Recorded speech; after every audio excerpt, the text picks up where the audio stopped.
52 avant Jésus-Christ. Le plateau de Gergovie et son oppidum, qui veut dire ville fortifiée, est en surplomb sur toutes les vallées avoisinantes de l'Auvergne.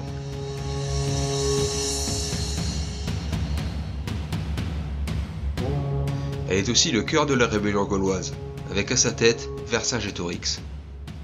En cette fin d'hiver, rien ne laisse présager que ce plateau va être le témoin d'une des plus grandes batailles de la guerre des Gaules.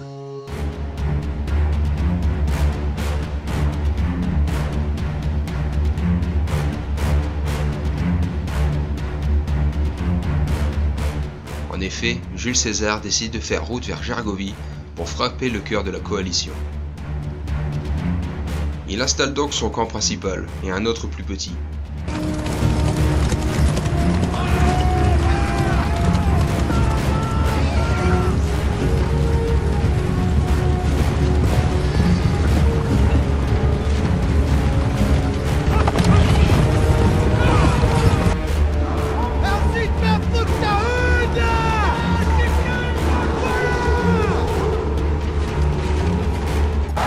Rapidement, malgré le désavantage, il fait envahir un camp gaulois sur un mont plus petit au pied du plateau.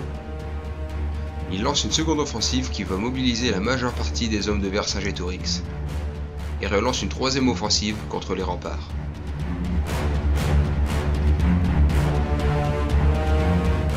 Mais l'extrême combativité des Gaulois vont mettre en échec les légions de César.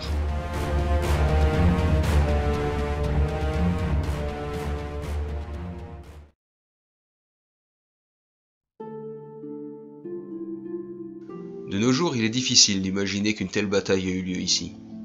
Les effectifs gaulois étant inconnus, César disposait de 6 légions, qui d'après les chiffres atteignaient entre 4000 et 6000 hommes. Ces légions seront épaulées par quelques 10 000 fantassins, des troupes auxiliaires, issues des victoires précédentes de l'Empire romain, appuyées ensuite par plusieurs milliers de cavaliers.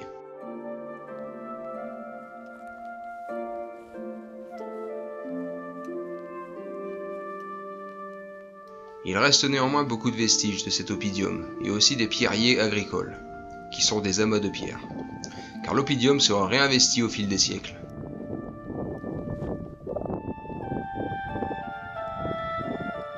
Les archéologues ont pu retracer la bataille grâce aux fouilles, et ont aussi mis au jour une partie des remparts en pierre.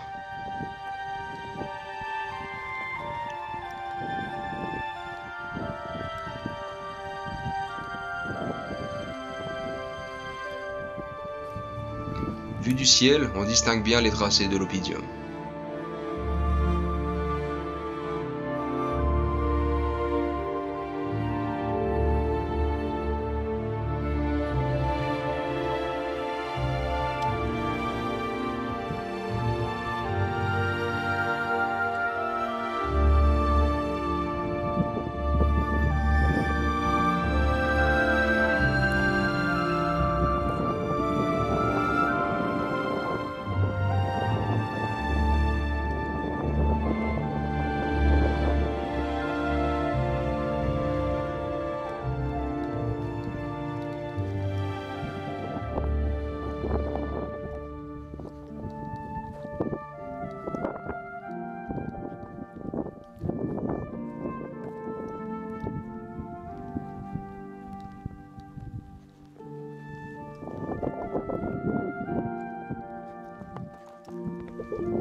Sur tous ces amas de pierre, on peut encore y retrouver des morceaux de poterie.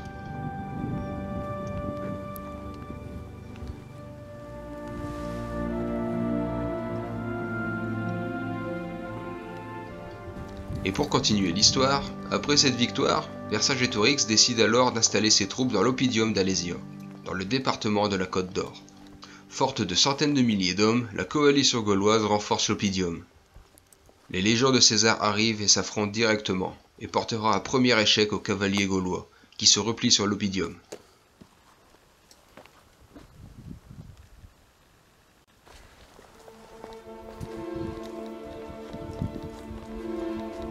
Les Romains s'installent et se fortifient rapidement. La faim et la maladie déciment les plus fragiles côté gaulois. 2 autres offensives gauloises auront lieu et seront repoussées. La bataille dure depuis près de 2 mois. Les troupes de secours gauloises s'enfuient. Vercingétorix décide donc de se rendre pour épargner ses troupes. Il sera exhibé pendant 5 ans comme trophée dans les rues de Rome, et ensuite exécuté et jeté dans le Tibre, un fleuve italien.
Un monument sera construit en 1900, en honneur à Vercingétorix et ses troupes, dont les soubassements seront modifiés sous ordre du général Pétain en 1942, pour célébrer l'unité française et le nouveau régime.